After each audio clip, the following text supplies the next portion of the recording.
And he rose quickly and became a professor of philosophy. His areas of interest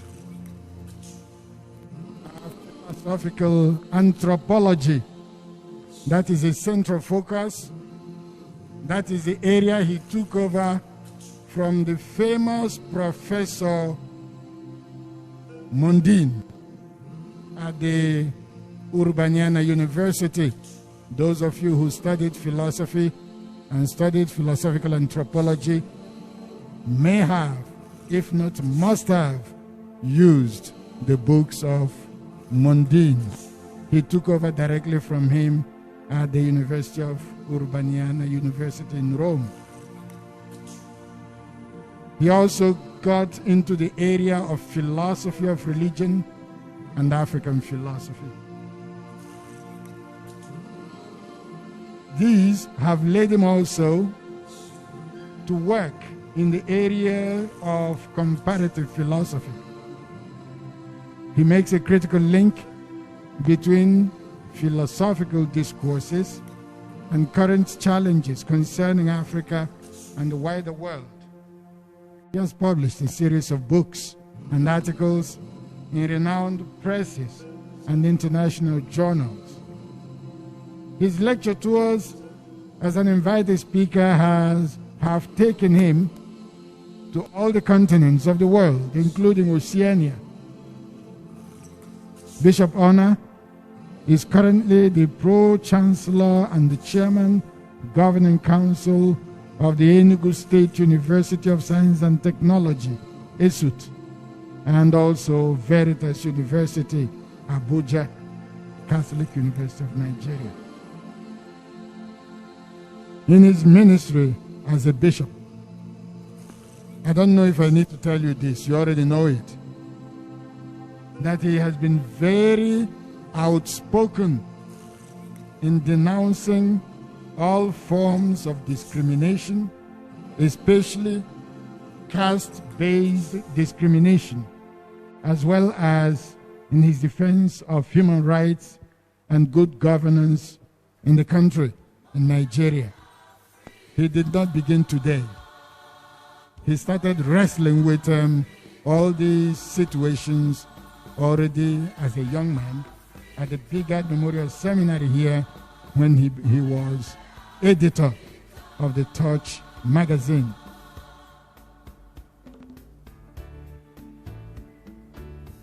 There are two people here who know him very well, and I'm not going to tell you who they are. But we are even more than two. Well, if you want to find more about him, you can ask Professor Paulinus Odozo or Father Dr. Joseph Nmanwụ, who joined us a few minutes ago. Thank you, Professor Onah, and the floor is yours. Thank you very much.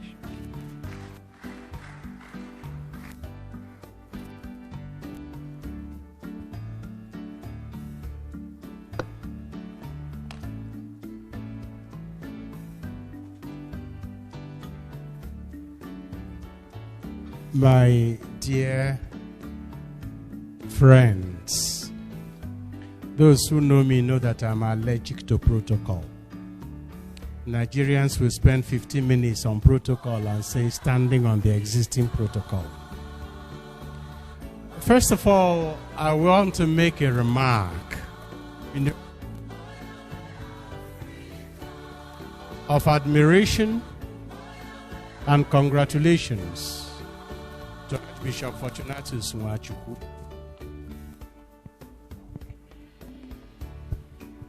I don't know how many people here who know that his Igbo name is Osinigbo.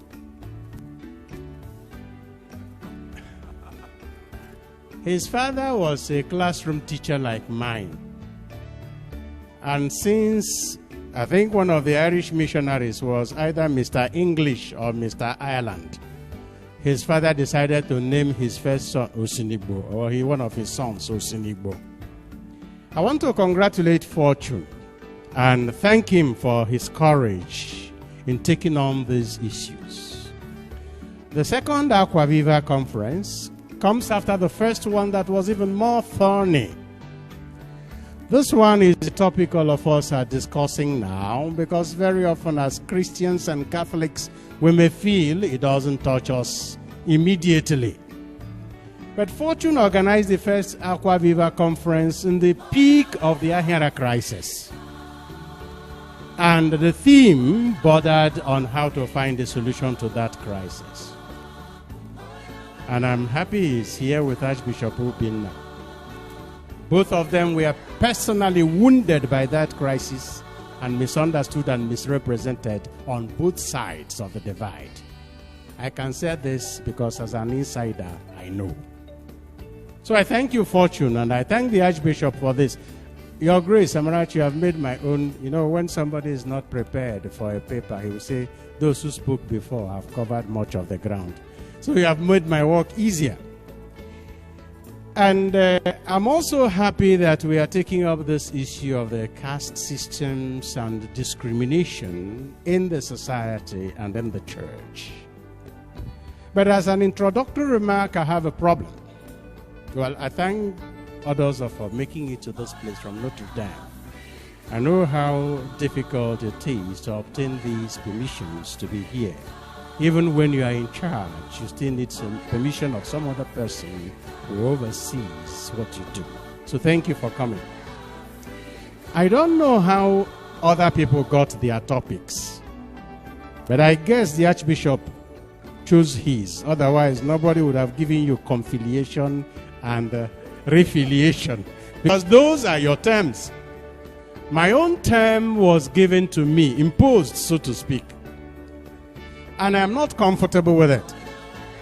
But it is not my habit to change any theme that has been given in conferences, because I then challenge myself to find out what the organizer wants me to research on and present the result of my research. Otherwise, it would lazily, and that is what many of us who are international speakers do, recycle your old ideas, and those who haven't heard you before will think you are saying something new. In this case, I was given the topic, speech as vehicle of ethnic prejudice and discrimination in the church and society. The example of the caste systems. Very specific. Now, without consulting the organizers, I modified it. Because the way it is framed, it takes it for granted that speech is necessarily a vehicle of prejudice and discrimination, and then of ethnic prejudice and discrimination. Now, I have tried to modify my theme to read speech as a possible, not necessary, a possible vehicle, and I've excluded ethnic, a possible vehicle of prejudice and discrimination in the church and society, and the example of the caste system. Now, asking me to talk about speech and the caste system, there are a few things I don't want to take for granted, given my audience. The first is the context in which the caste system is a problem. That context had been broached by other speakers, but my own special area compels me to explore that context a little further, and that is the context of culture. Because the caste system is embedded within our culture. And since I'll be talking about the Igbo culture, I don't feel the obligation to talk about ethnic prejudice, because I'll be talking of the prejudice within the same ethnic group. That does not mean that speech can't become a vehicle of ethnic prejudice. And I may give a few examples before I end. And so that culture is the first thing I'll pay a little attention to as explanation of the context of the caste system. And within the context of examining culture, I will underline that among the elements of culture and the important dimensions of culture, you have language.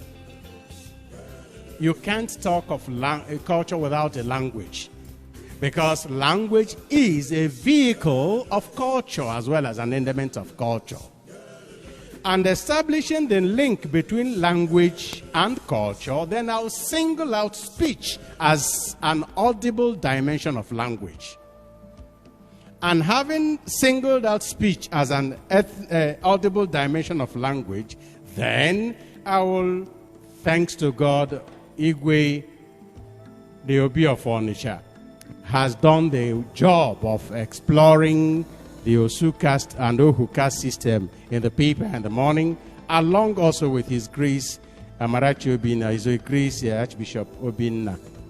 So I may not dwell much on the Ohu, Amadi or Nwamo in my own context, and then the Osu and Wadiala. I noticed the Archbishop's little protest from the presidential chair when Professor Nwuli was constantly talking about the Osu and their hesitations. But the Archbishop will always tell you that the Osu is not afraid of anybody. It is the Nwadiala, Amadi, who is afraid because he's married to the earth goddess and he's afraid of violating his relationship with the earth, if I understand the point he's making. So I will not dwell so much on that because that has already been explained, but I will also mention how that relates to the area you call Nsukka area, which, by the way, is not a culturally homogeneous unit. The people you call Nsukka now is a figment of the mind created by the white man.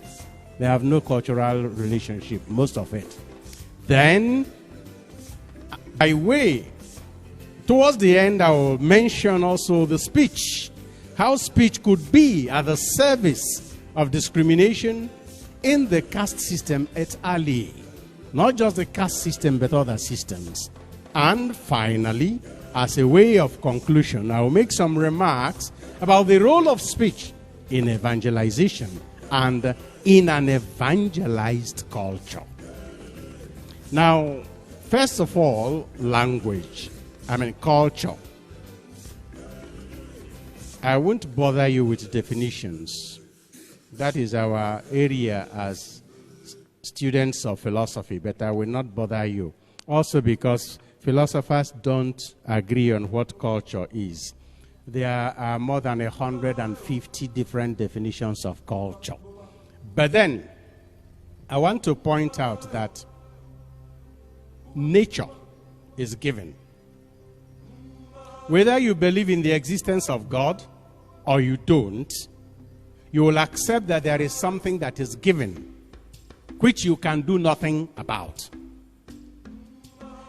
And that nature, however, for the human being, constantly involves some response to the challenges it presents. Nature constantly challenges the human being, and the human being's response to the challenges of nature is what we collectively call culture. And in many languages of Europe, the same word is used for culture and education.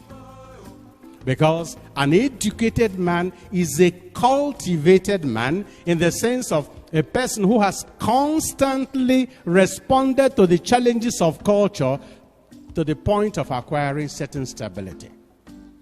Now, as man's or human beings' response to the given in nature, culture has two dimensions.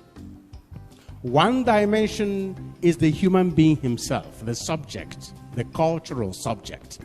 The human being is a cultural subject in the sense that he responds freely to nature and thereby transforms nature into something artificial.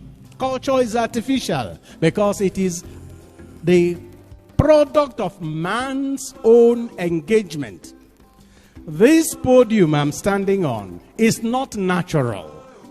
It was created by a human being from a tree, which is natural, for instance. And then the objective level, the subjective level of culture is that personal, internal transformation of the individual in an attempt to respond to the challenges of nature. But this personal, internal response also has objective results.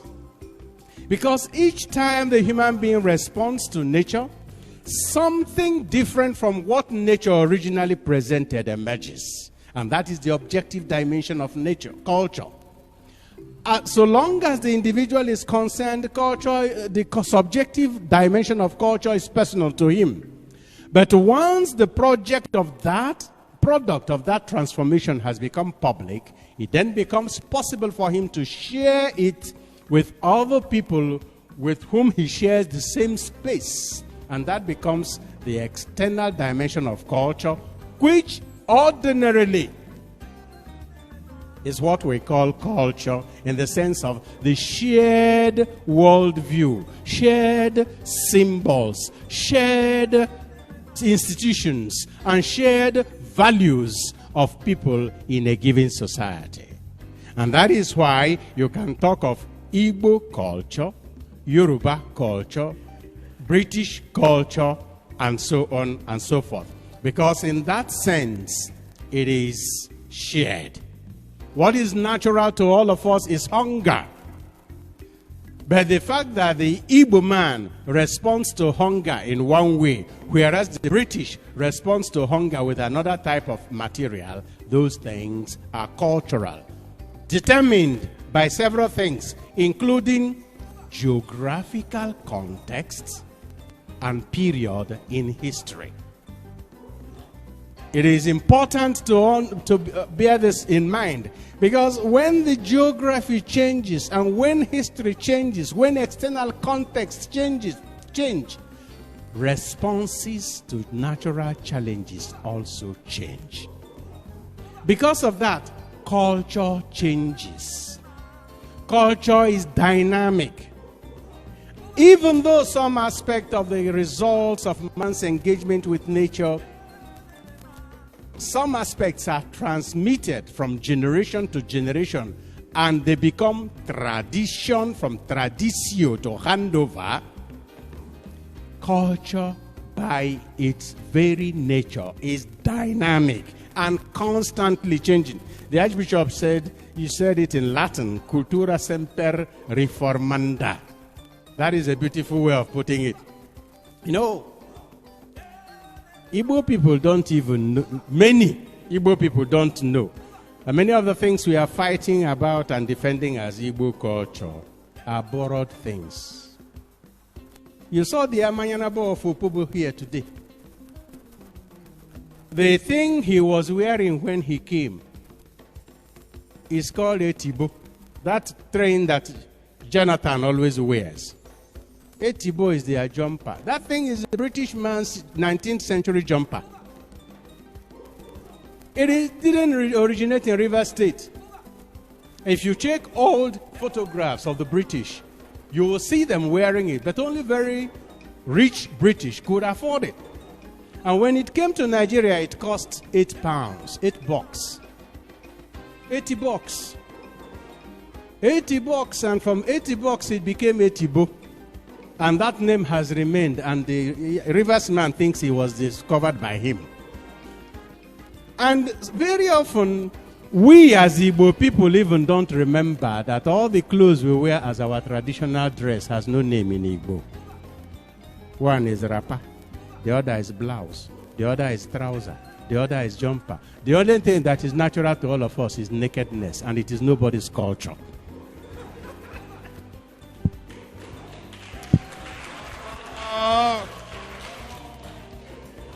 And because culture is constantly dynamic, for instance, we keep borrowing concepts that are strange to our people, and we think that we are still using the same terms. Something that is very problematic in Nsukka area and also in Enugu area and so many parts of Igbo land is Nmanwụ. mo or ma. And we have the funny habit of calling ma or mong masquerade. Pick up your dictionary, online or physical, and look up masquerade. There are two fundamental concepts in a masquerade. One, it is a human being. Two, he is covered in order to deceive or to entertain. Is a man meant to deceive or entertain?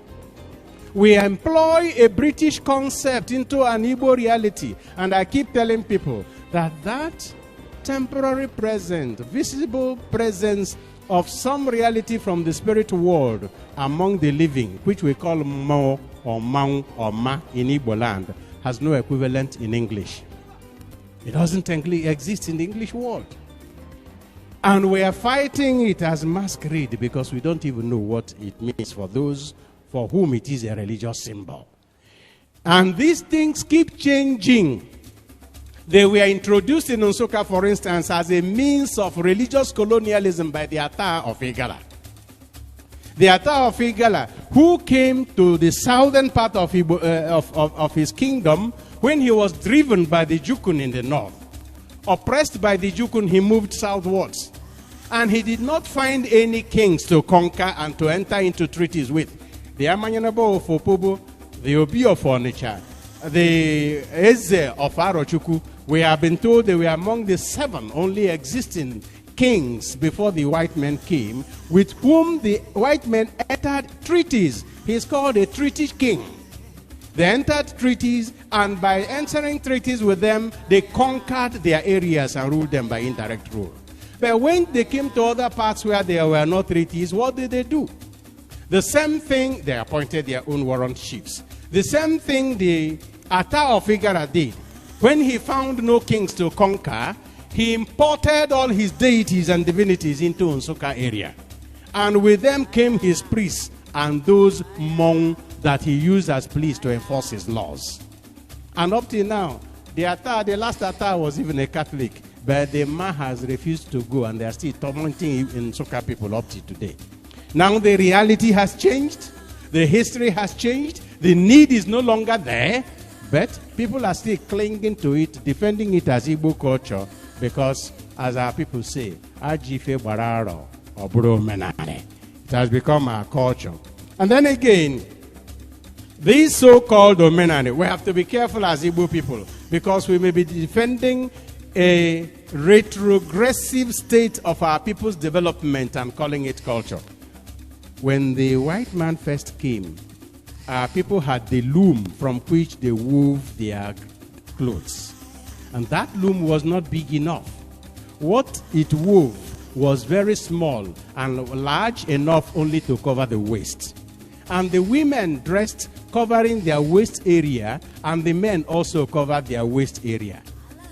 Or when people dressed only with one piece of cloth, it was not because it was their culture. They hadn't anything better. And now you have access to Versace and to Vivenci and for Dolce Gabbana, and they are still insisting on going to tie one piece of cloth because it is their culture. These are the things that make me think that we are so intellectually lazy that we accept as culture what is really an indication of a state of development that belongs to 1,000 years ago. If your ancestor ate fufu with fingers, it is because he did not have cutlery. Not because fufu would cry if you use cutlery. I just want to say so that the choice becomes yours and you'll be free. You heard when it was said about kola nut this morning. Igbo people will insist, Ojada and Oyibo, and I ask them, does anybody address Oji? Nobody addresses Oji. We use Oji to pray, and you will use the language that you think the addressee would understand. Maka na ndị Igbo si na bụ okenye kwa ụkwara ndị mmụọ emegene egeventi maka na onwe ife ọ na-agwa ha. So, since the belief that Ndemmo understood only, especially our ancestors, understood only Igbo, and besides, that was the only language they knew, they spoke only Igbo. But what obligation do I have to pray to a God that I believe understands Igbo, English, Latin, Hebrew, and Greek, and I'm constrained to pray in Igbo? Not because I prefer Igbo, but because Oji Ada know Igbo. Who tells you Oji hears Igbo? The choice has to be our own, because the conditions have changed. And finally, I will make this example as another thing that we have. When we talk about the Igbo world view, the way we perceive the universe, when the Igbo man looks into a microscope, he sees the same thing that a German sees. But if he's looking at the world with naked eyes, he won't see what the German sees with a microscope. And there is no reason why the Igbo man must limit his worldview to what can be seen without a microscope or telescope, because those things are now available. If you think evil spirits and witches and wizards are a special reserve of Igbo culture, who brought those words into English language? They existed among them as well. So we must know that some of the things we are defending now have become indefensible. It was mentioned also the relationship between culture and religion, which makes Igbo culture more difficult to deal with, because the religious dimension underlies whatever our people are saying or doing about it. Now, having said this about culture, the cultural world, which is no longer a natural world, is a symbolic world. It's only through the use of symbols that man can manage his world. For instance, if I mention the word water now, this sound that I have mentioned represents something in your consciousness that may or may not be present. And that is a reality, water. And as long as that reality is present in your consciousness, we can continue a discussion about water and even use water that is not there, because we have invented a symbol that makes present a reality that is not there. The cultural world is a symbolic world. And the greatest symbol or collection of symbols in the world of culture is language. Because language is a collection of symbols through which the human being either describes, communicates, or expresses.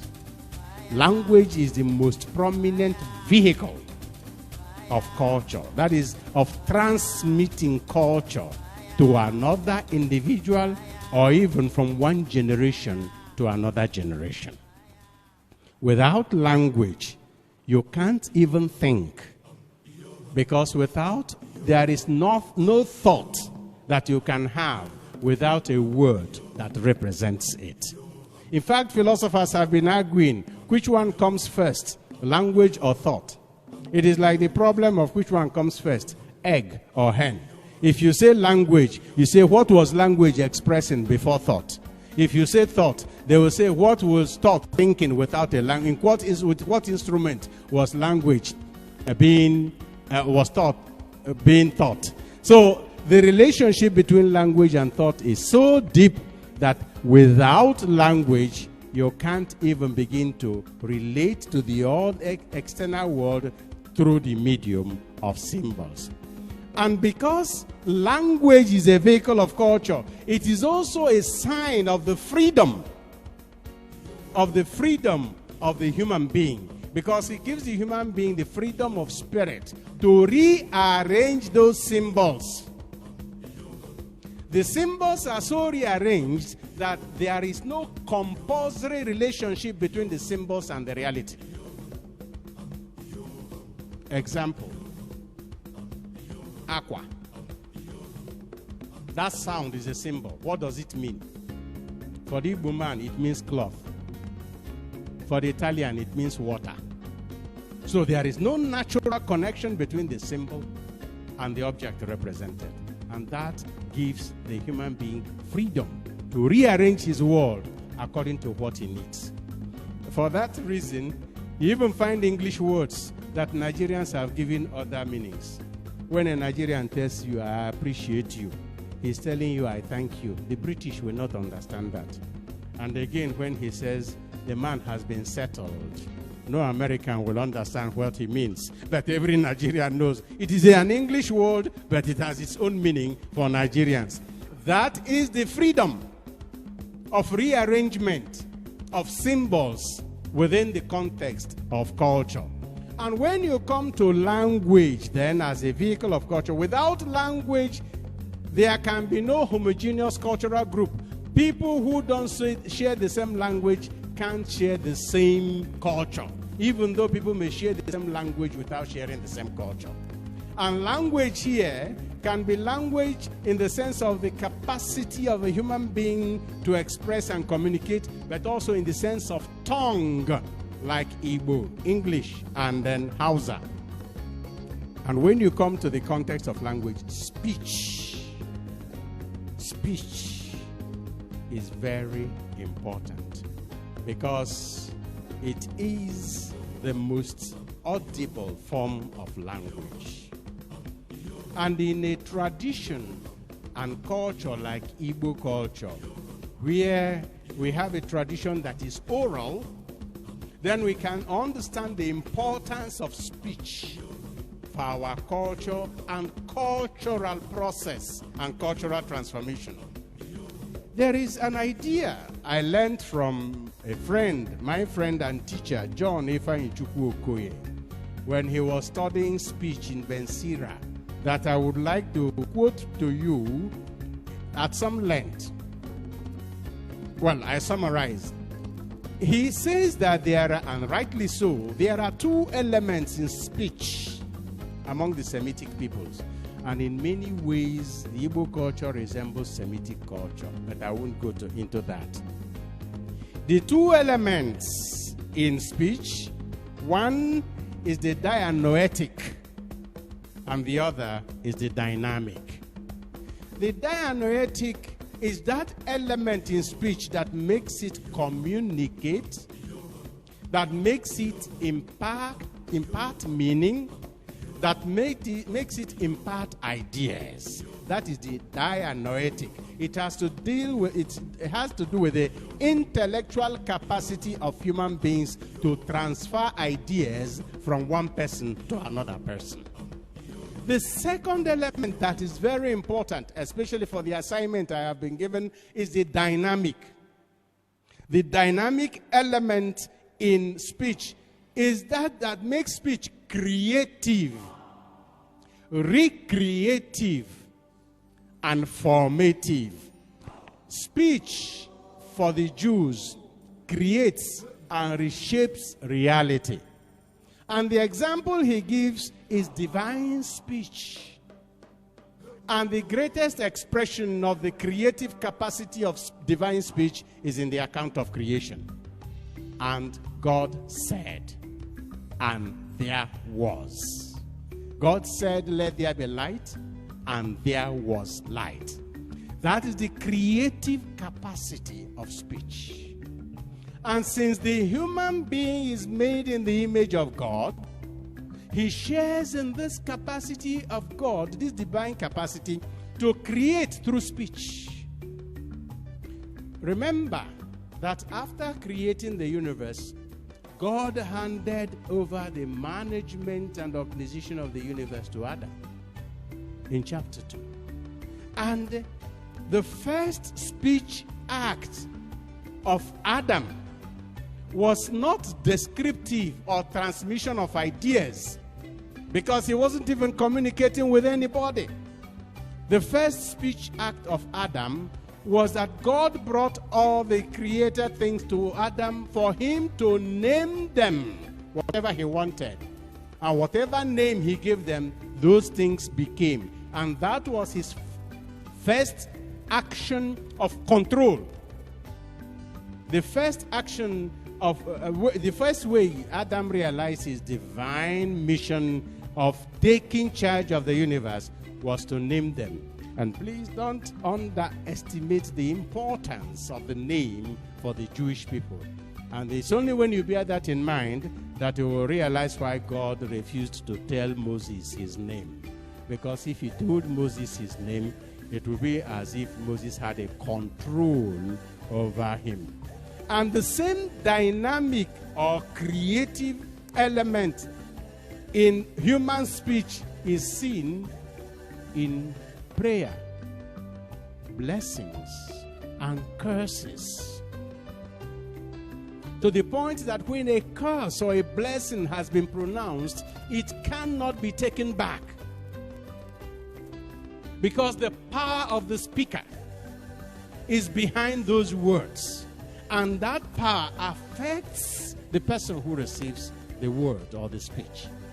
So, within that context, then, we will eventually see how speech is not indifferent in the discourse about discrimination, especially in our context of oral tradition.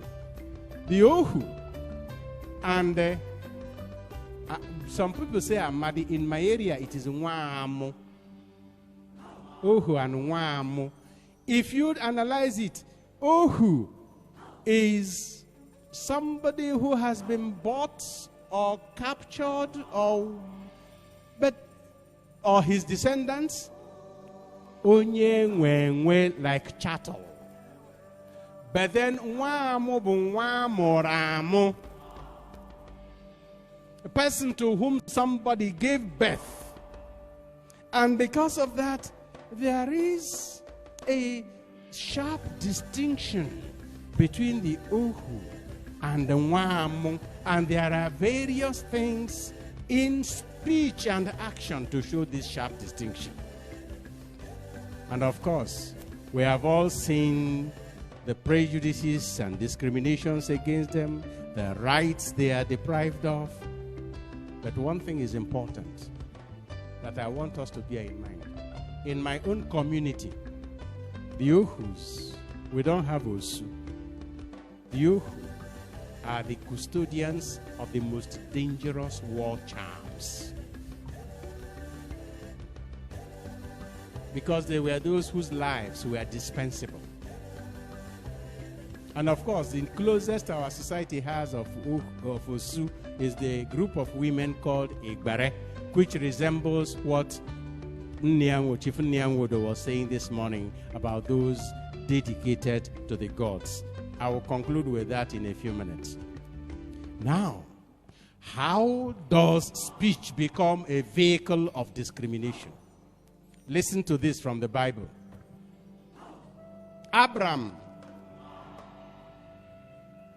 Abram's wife, Sarai, had borne him no children. She had, however, an Egyptian maidservant named Hagar. Sarai said to Abram, listen attentively, "The Lord has kept me from bearing children.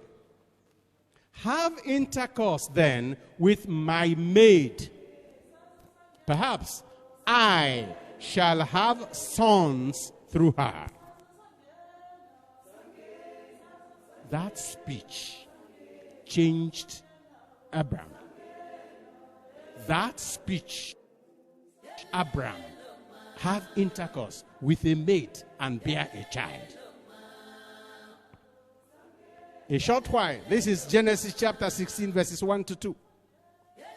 A short while later, 5 chapters later, Abram has had a covenant with God and had become Abraham. Sarah had received some blessing and Sarai had become Sarah. And now she also has a child, and the language changes. Speech. Listen to another speech. Sarah noticed the son whom Hagar, the Egyptian, had born to Abraham, playing with her son Isaac. So she demanded of Abraham, "Drive out that slave." No longer maid. Drive out that slave and her son, no longer my son. Perhaps God could give me sons through her. Now she has changed the discourse. Now the speech has changed. Drive out that slave and her son. No son of that slave is going to share the inheritance with my son, Isaac. And the reality changed. A relationship that had been friendly and collaborative became competitive and aggressive. Speech. That speech became creative and dynamic, so dynamic that it transformed the lives of 4 people. Or 6. Abraham, Sarah, Hagar, Isaac, and Ishmael. Now, the same way, the words, in our traditional, in our context, where we don't have written works, but only spoken words, even the way Ndohu or Osu are referred to, you recognize some of these words in your own dialects. Somebody goes around in Nigeria, and I think he's even a senator. When somebody tells you Ohu Abonwa, now you understand why my people will distinguish between Ohu and Nwa Amo. And then some will call them Ndiakebe. Ndekibite. If you go to several communities in the Nsuka area, you have Ekotara and Ekibite. Of course, you eat with your right hand, and the left hand is so absurd that you don't use it to approach the mouth area. We know where the left hand goes. So these people are people who are qualified only to go to that area where the left hand goes. Without saying much, they have been divided, dehumanized, and reduced. And of course, sometimes they don't even merit a name. You want to marry a girl,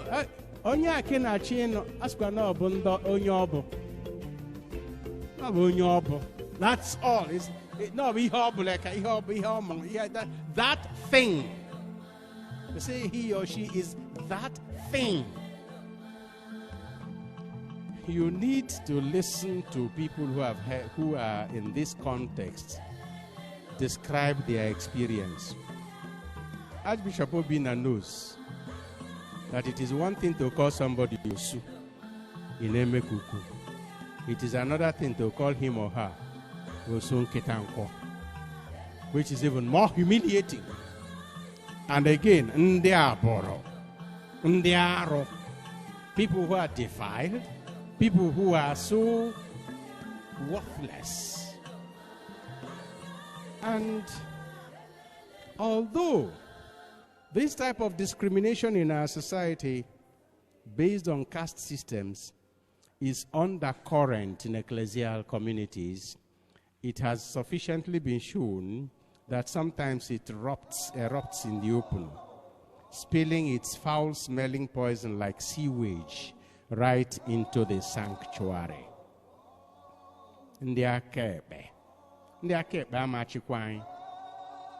Those of the left will not rule over us. And you have such discriminative speech referring not just to Ohu, Osu, Amadi, Nwadiala, and so on, but even to groups. We are all familiar with the famous statement in Imo State. Agwo bata begi, onye mbise bata. Brugodu zogbuo, onye mbise, tupu igbo agwo. And here among all Igbo, some of us from Nsukka are wondering where we will go when you people get Biafra. Because Nsukka is not regarded as an Igbo man. And Nwawa is also not regarded as a person of the same dignity among some people in Igbo land. Now, these people...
Whether you agree in the existence of caste or not, or race or not, racism itself is real. And racism is the discrimination and dehumanizing treatment of people based on race. Whether real or not real, there is the treatment that derives from race. Similarly, whether one acknowledges the existence of caste systems among us or dismisses them as outmoded social institutions, there is no denying that hundreds of thousands of people are still suffering dehumanizing discrimination in our society and in the church on account of these systems. Sometimes one needs only to pay close attention to the use of speech, especially in the debates and arguments about rights, as well as in the struggle for power and formal funeral rites of Christians. It only takes a closer look at these to notice how deep-seated the discrimination is. The speech of an evangelized and evangelizing people has first to be evangelized before it can become a vehicle of evangelization. St. James warns us.